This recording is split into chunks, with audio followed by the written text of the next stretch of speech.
Hello बच्चों, let's see the question. A mixture of ethane and ethene occupies 40 liter at 1 atmosphere and at 400 Kelvin.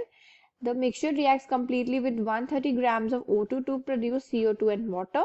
Assuming ideal gas behavior, calculate the mole fractions of C2H4 and C2H6 in the mixture. First of all, इस question में जो हमारा की concept रहेगा हम सबसे पहले उसे डिस्कस कर लेते हैं. वो रहेगी हमारे ideal gas equation, right. So ideal gas equation क्या होती है हमारी? That is PV is equals to nRT. यहाँ पे P हमारा प्रेशर है, V volume and number of moles R gas constant and T temperature. सबसे पहले क्वेश्चन में हमें जो वैल्यू गिवन है हम उसे नोट डाउन कर लेते हैं. यहाँ पर हमें वॉल्यूम गिवन है जो कि है 40 लीटर्स, प्रेशर गिवन है जो कि है 1 एटमॉस्फेयर, टेम्परेचर गिवन है हमें that is 400 kelvin, right. So जो हमारा R है वो है हमारा गैस कांस्टेंट जिसकी वैल्यू भी कांस्टेंट है that is 0.0821 litre atmosphere per kelvin mole. Clear. So हम ये सारी वैल्यूज हम पुट करेंगे हमारी इक्वेशन 1 में. सो पुट कर लेते हैं 1 into 40 is equals to n into 0.0821 into 400. Clear? So after calculation number of moles आ जाएंगे हमारे पास 1.218. Clear? अब हम यहाँ पर केमिकल रिएक्शन देख लेते हैं और C2H6. So C2H6 plus O2 gives CO2 plus H2O. First of all, balance the equation. So, यहाँ हो गई बैलेंस. अब हम देख लेते हैं chemical equation of C2H4. Right. C2H4 जब O2 के साथ रिएक्ट करेगा तो हमें मिलेंगे product that is CO2 plus water. Right. And यहाँ पर भी हम बैलेंस कर लेते हैं. सो अब हम यहाँ पर क्या करते हैं? Let the number of moles of ethene be A. अब हम यहाँ पर let कर लेते हैं. Let the number of moles of ethene be A. हमने क्या let कर लिया उसे? A let कर लिया. Right? So that means हमारे पास volume of O2 हमें कितनी चाहिए होगी? जैसे कि हमें यहाँ पे गिवन है 7/2 ऑक्सीजन के हमारे मोल्स यूज हो रहे हैं.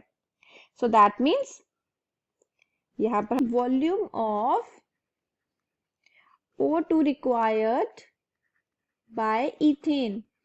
अब इथेन को जो कितने वॉल्यूम ऑफ O2 रिक्वायर होंगे जैसा कि हम इक्वेशन में देख रहे हैं कि यहाँ पर हमें 7/2 O2 हमने मोल्स यूज किए हैं. राइट.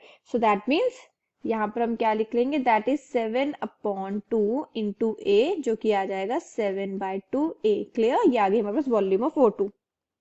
अब हम यहाँ पर क्या कैलकुलेट करेंगे? Volume of ethene. अब इथीन की हम कैसे कैलकुलेट करेंगे? जैसे कि हमने let the number of moles हमने इथीन की ए लिए थे एंड हमारे नंबर ऑफ मोल्स टोटल आए थे 1.218.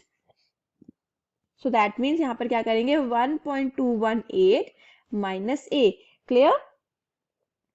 अब हम यहाँ पर कैलकुलेट कर लेते हैं volume of O2 required by ethene. अब हम यहाँ लिख लेते हैं volume of O2 required by ethene. अब इथीन को कितने चाहिए होंगे हम उसकी भी इक्वेशन बना लेते हैं. दैट इज 3 into 1.218 माइनस ए. सो हमने इसको 3 से क्यों मल्टीप्लाई किया है? बिकॉज यहाँ पर भी 3 मोल्स ऑफ O2 प्रेजेंट है. राइट. यहाँ पर दोनों की volumes that is ethane and ethene की वॉल्यूम्स को हम ऐड कर लेंगे. राइट.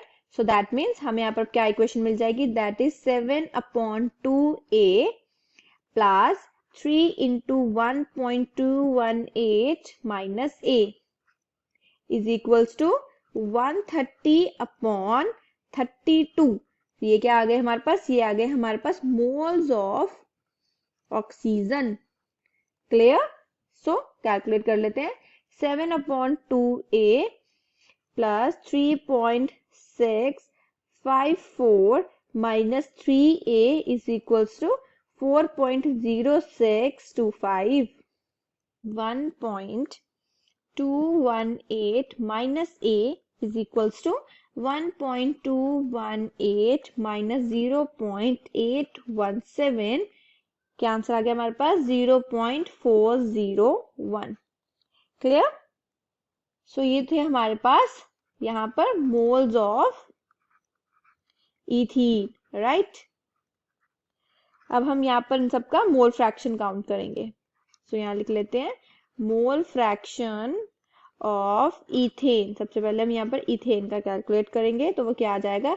0.817 डिवाइडेड बाय 1.218, जो कि आंसर आएगा 0.67. सो अब हम यहाँ पर कैलकुलेट कर लेते हैं mole fraction of ethene, right? So यहाँ पर अब हम इथीन का कैलकुलेट करेंगे. सो वो आ जाएगा 1 माइनस 0.67, जो कि आ जाएगा 0.3293. Clear? I hope you understood the problem well. All the best.